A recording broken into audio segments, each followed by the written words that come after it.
Bismillahirrahmanirrahim. Assalamualaikum warahmatullahi wabarakatuh. Salam Kukar Pintar. Selamat pagi. Apa kabar anak-anak hari ini? Semoga semuanya dalam keadaan sehat walafiat. Hari ini kita bertemu lagi dalam pembelajaran portal Kukar Pintar. Saya Israyanto, tim guru Kukar Pintar mata pelajaran Ilmu Pengetahuan Alam. Dan hari ini kita akan membahas tentang submateri komponen tanah dan upaya menjaga kelestarian tanah. Adapun sumber belajar yang akan kita gunakan adalah buku Ilmu Pengetahuan Alam kelas 9 semester 2 Kementerian Pendidikan dan Kebudayaan revisi tahun 2018. Adapun tujuan pembelajaran kita hari ini, setelah kegiatan pembelajaran, kalian diharapkan dapat 1. Mengidentifikasi komponen penyusun tanah. 2. Menjelaskan keterkaitan peran makhluk hidup terhadap ketersediaan mineral dalam tanah. Yang ketiga, mengidentifikasi berbagai komponen tanah yang berada di lingkungan. Yang keempat, mengidentifikasi upaya pencegahan hilangnya nutrisi dalam tanah. Kelima, memprediksi faktor-faktor alam yang menyebabkan hilangnya nutrisi dalam tanah. Dan yang terakhir, keenam, mengidentifikasi tingkat kesuburan tanah berdasarkan sifat fisika dan kimia tanah.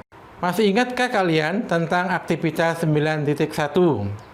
Saat kalian mengidentifikasi organisme yang terdapat dalam tanah dan di permukaan tanah. Ya, tanah merupakan bagian permukaan bumi, tempat hidupnya berbagai makhluk hidup. Tahukah kalian bahwa tanah tidak hanya terdiri atas satu komponen saja, tidak hanya terdiri atas makhluk hidup. Tahukah kalian komponen apa saja yang menjadi penyusun tanah? Ya, tanah tersusun atas beberapa komponen. Untuk memahami komponen tanah, lakukan aktivitas 9.5. Secara berkelompok atau individu bisa kalian lakukan di rumah. Dari aktivitas 9.5 yang telah kalian lakukan, dapat kita simpulkan bahwa komponen tanah terdiri atas 1. Batuan, 2. Udara, 3. Humus, 4. Air, 5. Mineral, dan yang terakhir komponen organik. Untuk memahami komponen tanah, perhatikan penjelasan Bapak berikut.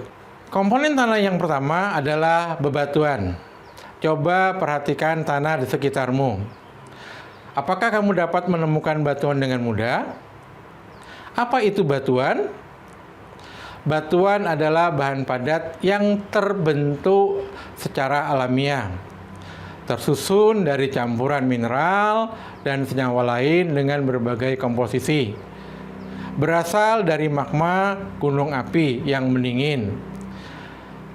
Bebatuan dibedakan menjadi batuan beku, batuan sedimen, dan batuan metamorf. Komponen tanah yang kedua adalah udara. Pernahkah kalian berpikir bahwa di dalam tanah juga terdapat udara? Dari mana makhluk hidup di dalam tanah memperoleh udara? Sehingga makhluk hidup yang di dalam tanah bisa hidup. Udara di dalam tanah terletak di antara batuan dan butiran tanah dan akar tumbuhan. Udara juga terbentuk oleh aktivitas hewan tanah, misalnya cacing. Komponen tanah berikutnya adalah humus. Kalian tentunya pernah mendengar apa itu humus. Humus adalah tanah yang subur. Mengapa demikian? Oh, ternyata humus adalah komponen organik yang berasal dari proses penguraian atau proses dekomposisi bahan organik yang berasal dari hewan, tumbuhan yang sudah mati. Humus memiliki tekstur tanah yang gembur dan memiliki banyak pori-pori sehingga memungkinkan terjadinya pertukaran udara. Komponen tanah berikutnya adalah air. Apakah air juga ditemukan dalam tanah? Ya, air keberadaannya dalam tanah menyebabkan tanah menjadi lembab untuk memenuhi kebutuhan makhluk hidup yang ada di dalam tanah. Selanjutnya, komponen tanah berikutnya adalah mineral. Masih ingatkah kalian dari manakah asalnya tanah? Tanah berasal dari proses pelapukan atau dekomposisi. Nah, dari aktivitas pelapukan ini akan dihasilkan mineral-mineral dalam tanah. Dalam tanah ada mineral berupa ion positif, antara lain kalium, kalsium, magnesium. Ada juga ion negatif berupa nitrat, fosfat, dan sulfat. Tanah yang subur memiliki pH sekitar 7, sehingga tumbuhan dapat menyerap nutrisi secara optimal.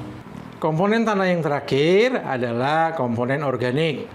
Tanah merupakan tempat hidup dari sejumlah makhluk hidup seperti bakteri, jamur, alga, serangga, dan juga cacing tanah. Organisme-organisme tanah akan menguraikan bahan-bahan yang berasal dari sisa-sisa makhluk hidup untuk menghasilkan bahan anorganik di dalam tanah berupa mineral-mineral tanah.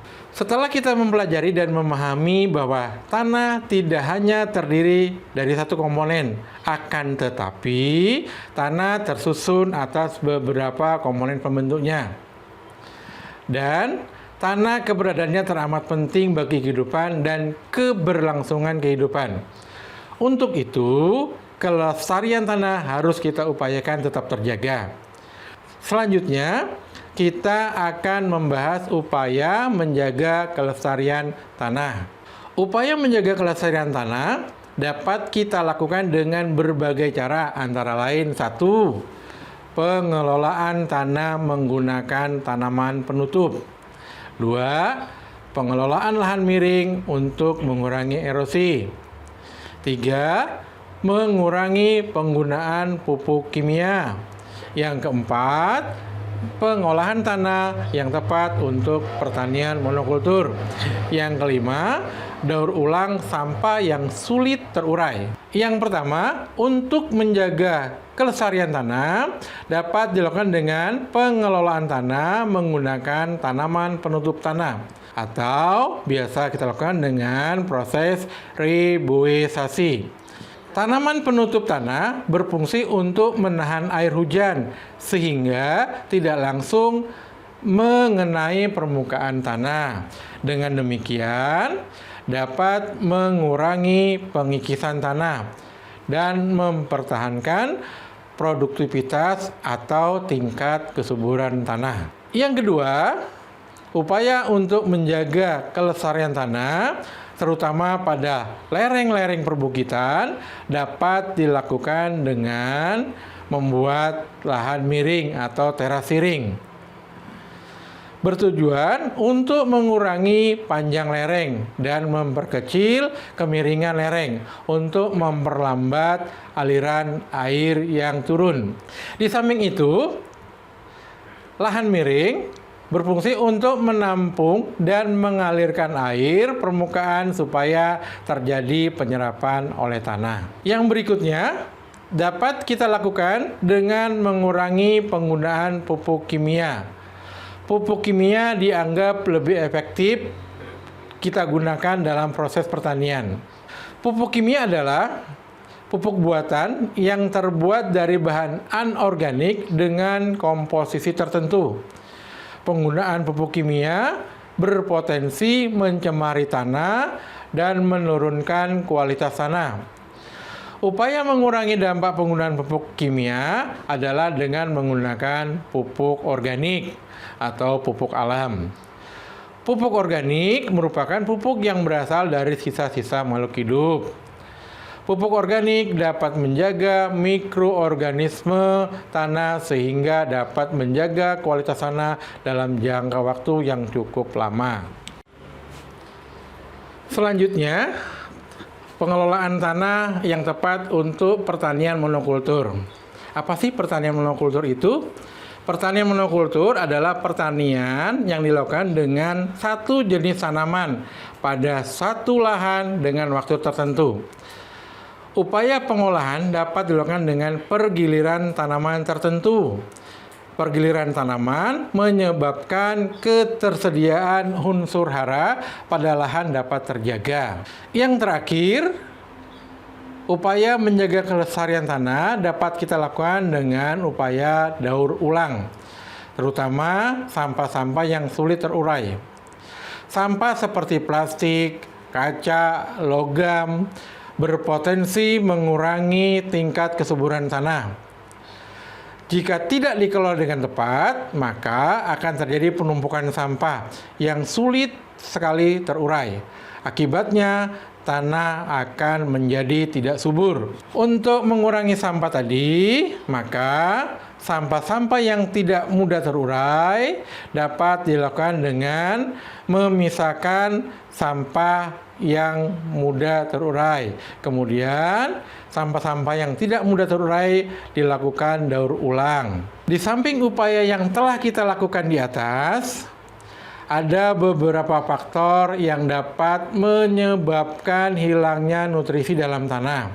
Antara lain, 1. Erosi, pencemaran tanah, aktivitas pertambangan, proses mekanisme air hujan, dan aktivitas yang dilakukan oleh manusia. Tingkat kesuburan tanah dapat kita ketahui berdasarkan sifat fisika dan kimia tanahnya dengan indikator sebagai berikut. 1. pH tanah.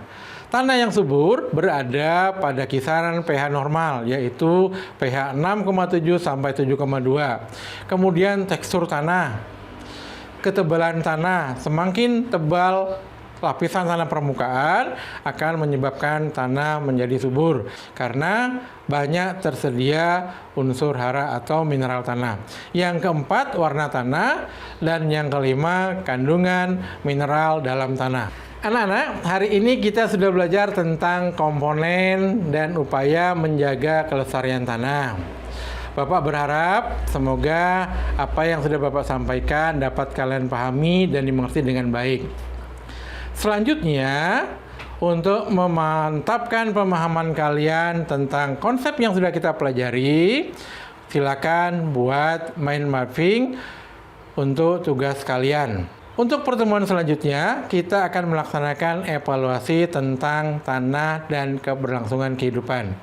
Bapak minta kalian belajar dengan baik agar memperoleh hasil maksimal. Demikian pertemuan kita hari ini. Jangan lupa like, share, dan subscribe portal Kukar Pintar Dinas Pendidikan dan Kebudayaan Kabupaten Kutai Kartanegara. Assalamualaikum warahmatullahi wabarakatuh. Salam Kukar Pintar.